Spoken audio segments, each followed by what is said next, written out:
ya saben, mi nombre es Airane Deri y aquí me encuentro con el padre Osvaldo Gudelo, es el padre de todas esas hijas y nietas del cura. Entonces, hoy queremos hablar de un tema que está, yo creo que, no de moda, pero hay una película que está ahorita en las calles que se llama Los dos papas. Partamos de una base.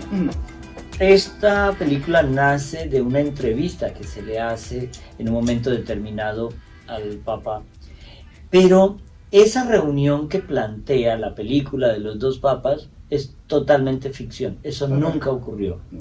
Nunca ocurrió, sobre todo antes de los papados, en una reunión privada. Y Por todo. lo menos la escena que salen comiendo pizza en la Capilla Sixtina, No, eso es mentira.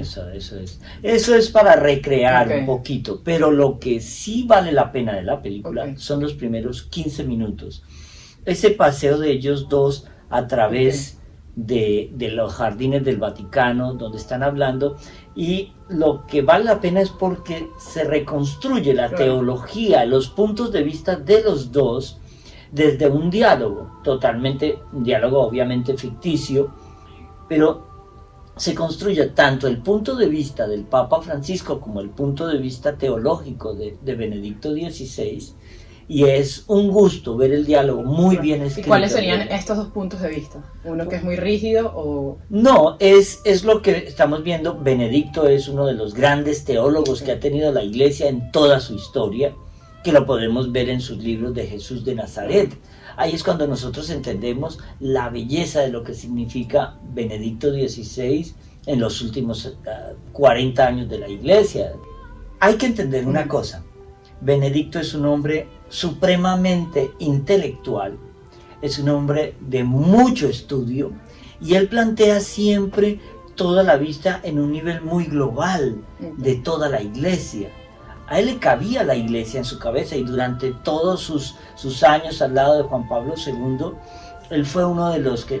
El catecismo actual de la Iglesia Católica fue un encargo de Juan Pablo II al Papa Benedicto XVI, cuando era solamente Cardenal Ratzinger. Entonces, entender a alguien con una profundidad teológica tan grande, y ver la película, cómo lo hacen ver como si fuera un hombre limitado, que esa es la parte que no corresponde con la realidad. Entonces, Benedicto... Como muy débil, lo ponen. Muy débil. Okay. O sea, Benedicto XVI llega a un momento de la renuncia al ver que la Iglesia ya necesita una fuerza vital, una fuerza, a él nunca le ha faltado la fuerza mental, pero la fuerza de su cuerpo ya de 80 y pico de años, pues ya no es la misma que la que él tenía antes. Entonces es eso, y ver a un Francisco que tiene un gran carisma diferente, que se acerca a la gente, que es muy dado a hacer un lenguaje capaz más práctico para que esta generación... Espontáneo, y una espontaneidad que algunas veces no ha sido bien entendida, pero nunca alejada de los principios básicos de la Iglesia. Francisco en verdad no ha cambiado nada de la Iglesia, o sea, es que si no... Es una manera de aproximarse a la gente diferente. Benedicto era alguien muy apegado a las normas. Francisco es un hombre más del pueblo, con un lenguaje que le llega más a la gente. Entonces, la película la ven como si fuera una realidad. No es una realidad. Esas reuniones en realidad nunca existieron. La única que vino a existir fue cuando ya Francisco era papa y él se reúne con Benedicto en Castel Gandolfo. Y otra de las cosas que vi es que el director de la película es ateo. Entonces eso también, ¿no?, influencia un poco lo que ahí sucede, ¿no? Mira, más que ser o no ser, es la puesta en marcha de un documento que quiere llegar a la gente a mostrarle dos vivencias de dos líderes mundiales en un momento determinado. Pero el común denominador de los dos al final es demostrar de alguna manera que el camino de Jesús es el único camino viable para un mundo mejor. Y los dos están luchando por eso. Los dos luchan con elementos y cosas diferentes. Pero, por ejemplo, la parte de la confesión de Benedicto a Francisco, obviamente eso es ficción, pero hace ver erróneamente como si Benedicto tuviera culpa en los errores que cometió el padre Mercier de los legionarios de Cristo. Y curiosamente, Benedicto fue el hombre más rígido a la hora de poner todo lo que era el abuso y de la pederastia dentro de la iglesia, y el que dijo: de aquí en adelante no se tolerará nada más de esto. Y Francisco obviamente ha puesto eso en una tolerancia cero. Claro. Pero erróneamente se pensó que Benedicto no hizo nada. Y cuando plantean la posición de Francisco durante la dictadura de Videla, es cuando nosotros podemos ver también que en esa oportunidad también fue mal interpretado, porque Claro. para él, como cabeza de los jesuitas, era muy importante poder salvar a sus sacerdotes.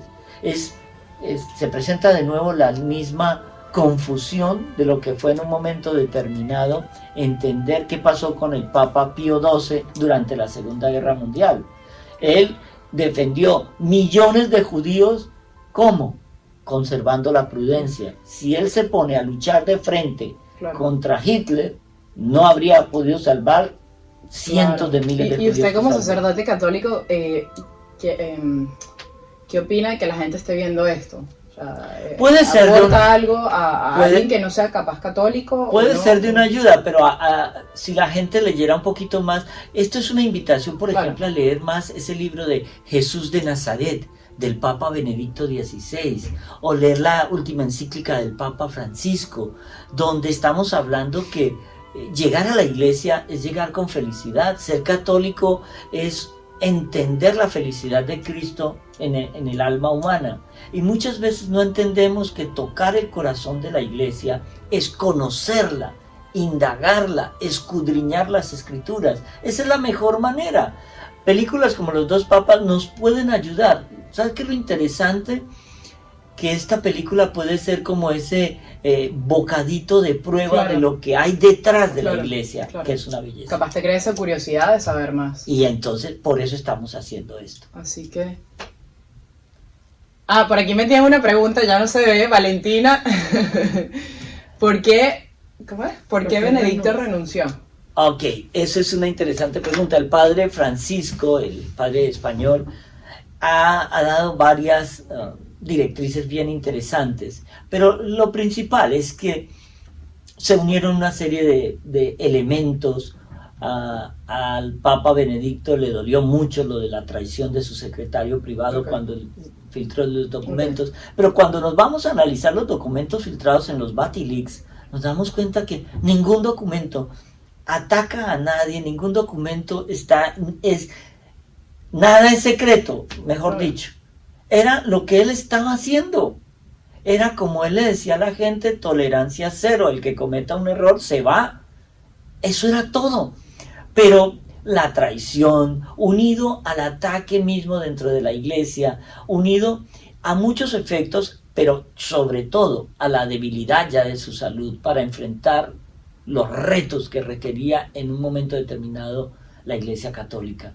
Pero no es como lo plantea la película, que él se siente culpable en algo. Claro, que hay margen que él se siente culpable y por eso es que él renuncia. Sí, no. Él lo que se siente es en un momento determinado que la Iglesia tiene que dar unos pasos gigantes, y sabe que el Papa que viene con mayor opciones de alguna manera era alguien como Francisco, lo que necesitaba la Iglesia. Perfecto. No, bueno, creo que ya eso es todo, ¿no? Pues, si tú lo dices. Si yo lo digo es así, entonces. Así que bueno, padre, muchísimas gracias y les recomiendo que vayan y vean la película, pero más allá de eso, como decía el padre Osvaldo, uno se enamora de lo que conoce. Entonces esta es una invitación a todos esos jóvenes y adultos contemporáneos que nos estén viendo a que se acerquen al Santísimo, a que se acerquen a esos sacramentos, a que busquen cualquier grupo. Hay muchos grupos como Emaús, el grupo que nosotros pertenecemos de Jesús, José y María, que vayas y te acerques y experimentes. Así que no tengas miedo, ten fe y atrévete. Y hagan preguntas, pregunten. ¿No me va a casar, padre? Hay ciertas respuestas que no tengo.